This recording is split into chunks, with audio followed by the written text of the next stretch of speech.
Bismillahirrahmanirrahim. Assalamu alaikum students. Hopes you will be fine. Today's 20th July 2020 Monday and your lecture number 8 and diary is air as a mixture of gases plus separating mixture plus do you know book page 52 plus 53 half. So open your book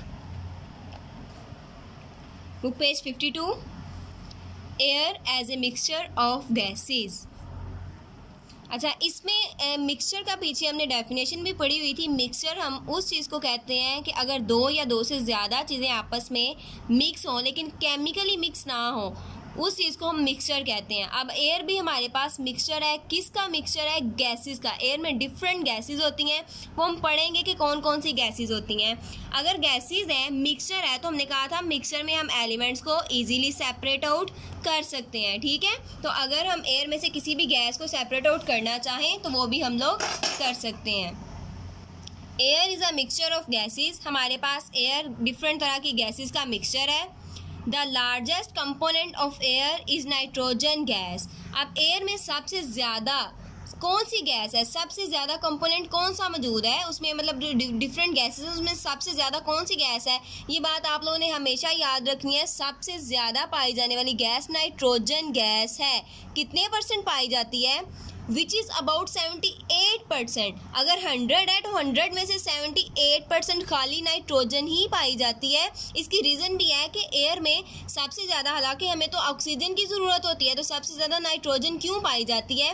वो ये reason है कि nitrogen stable gas है। ठीक है, stable होने की वजह से ये किसी भी मतलब इतने ज़्यादा केमिकल रिएक्शंस में पार्टिसिपेट नहीं करती, इतनी ज़्यादा यूज़अप नहीं होती।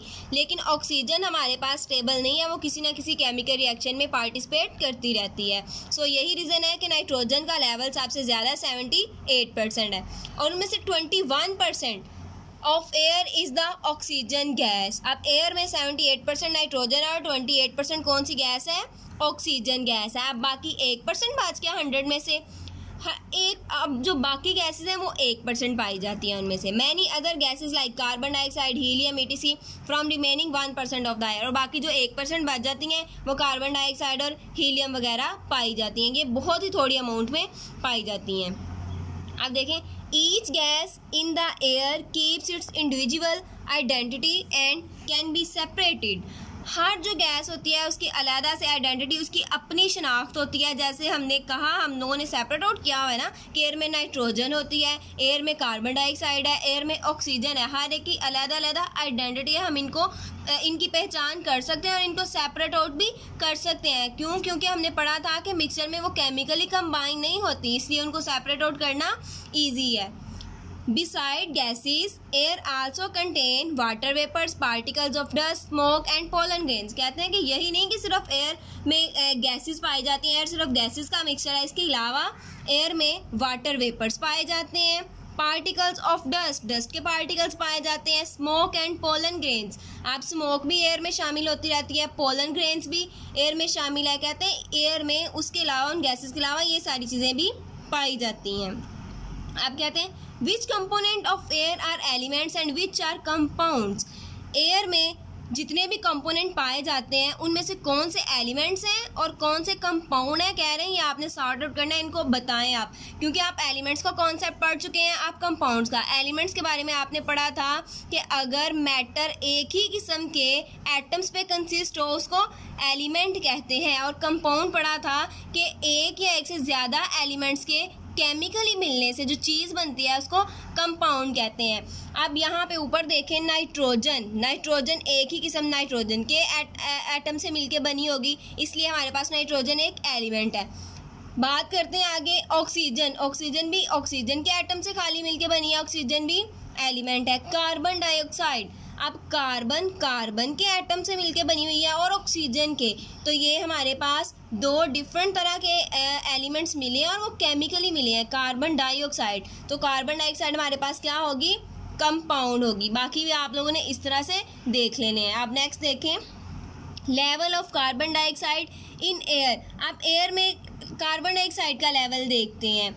The amount of carbon dioxide in the air is 0.3 to 0.04%। आप कहते हैं कि इसमें एयर में कार्बन डाइऑक्साइड कितने परसेंट है, 0.03 से 0.04%, 1% भी उसका कंप्लीट नहीं है।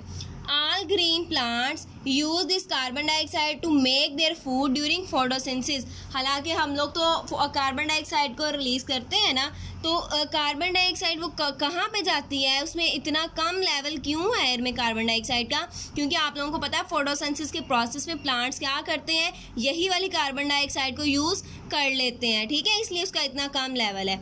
Are green plants use in carbon dioxide to make their food during photosynthesis. It is not strange that its level in the air is maintained at above given ratio all the time। कहते हैं आपके ख्याल में ये बात इतनी हैरान कुन नहीं होनी चाहिए कि ऊपर जितना उन्होंने ये लेवल दिया हुआ है ना कार्बन डाइऑक्साइड का, ये कैसे मेंटेन रहता है। कहते हैं nature has manage the level of carbon dioxide by different methods. कहते हैं नेचर ने, कुदरत ने उसे मेंटेन किया हुआ है कि वो हमेशा इतना ही कार्बन डाइऑक्साइड का लेवल रहता है। आपके ख्याल में ये बात हैरान कुन नहीं होनी चाहिए। वो डिफरेंट मेथड्स होते हैं जिनके ज़रिए एयर में कार्बन डाइऑक्साइड का लेवल मेंटेन रहता है। All organism evolve this gas during respiration. जितने भी ऑर्गेनिज्म है, इवॉल्व का मतलब होता है प्रोड्यूस करना। हम भी रेस्पायरेशन करते हुए ऑक्सीजन अंदर लेके जाते हैं और कार्बन डाइऑक्साइड बाहर निकालते हैं, और प्लांट्स इन रिटर्न क्या करते हैं, यही वाली कार्बन डाइऑक्साइड को यूज़ कर लेते हैं। इस तरह से कहते हैं जितने भी ऑर्गेनिज्म है रेस्पिरेशन के दौरान ऑक्सीजन को कार्बन डाइऑक्साइड को इवॉल्व करते हैं, प्रोड्यूस करते हैं। By the burning of would, जब वुड बर्न होती है, कोल, ऑयल, तो फिर भी क्या होती है, कार्बन डाइऑक्साइड प्रोड्यूस करती है, उसको प्लांट्स फोटोसिंथेसिस के प्रोसेस में फिर यूज़ कर लेते हैं। इस तरह से जो कार्बन डाइऑक्साइड का लेवल है वो मेंटेन रहता है। नेक्स्ट है सेपरेटिंग मिक्सचर्स।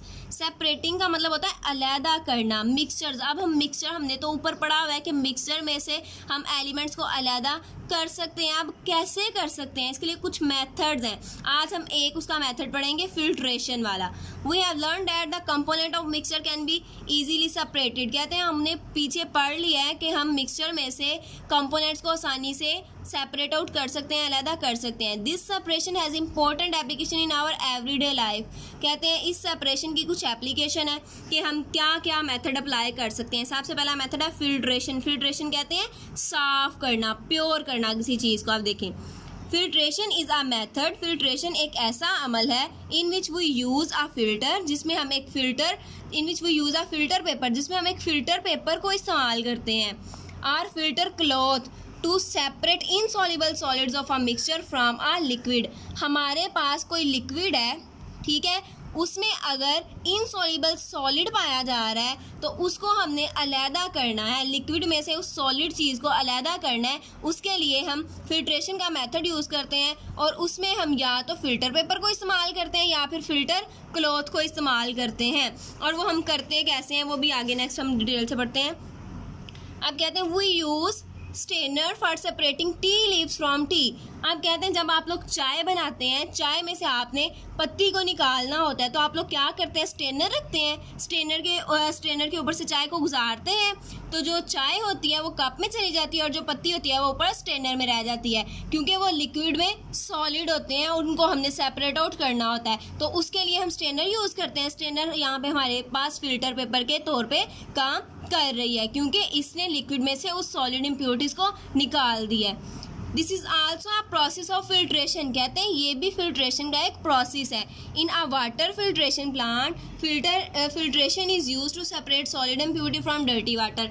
अब आप लोगों के घरों में फिल्टर लगे होते हैं, हम कहते हैं ना कि पानी फिल्टर आ रहा है या नहीं, तो वो जो फिल्ट्रेशन प्लांट होते हैं ना, उनमें भी फिल्ट्रेशन वाला प्रोसेस यूज़ होता है।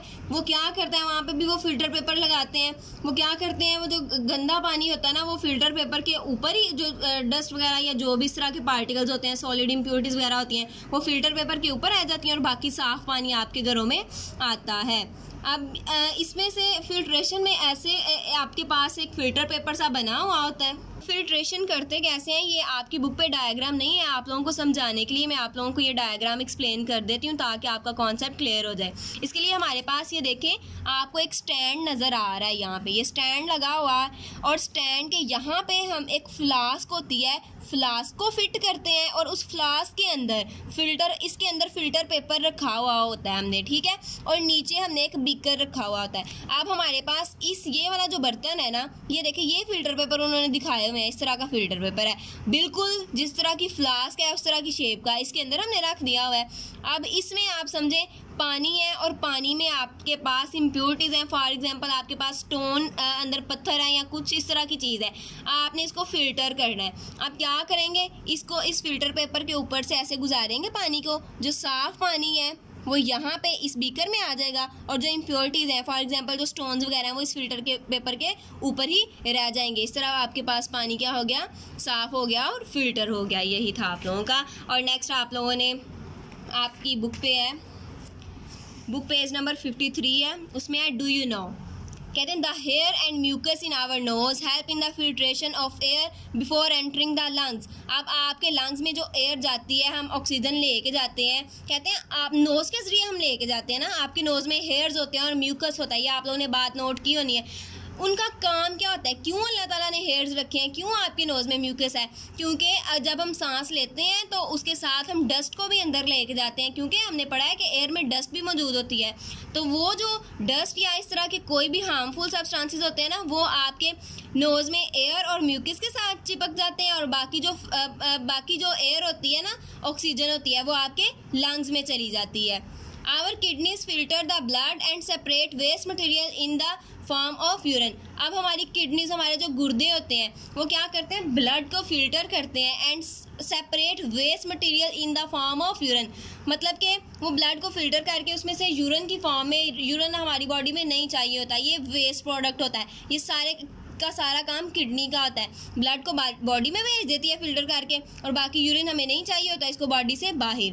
Water filter use the process of filtration to clean the tap water. अब टैप वाटर को आपके घरों में जो पानी आता है उसके लिए हम लोग फ़िल्टर्स यूज़ करते हैं, घरों में आपके फ़िल्टर्स लगे हुए होते हैं और वो टैप वाटर में फिर जो पानी आता है ना वो आपके पास साफ़ होके आ जाता है। Hope so you understand. अल्लाह हाफिज़।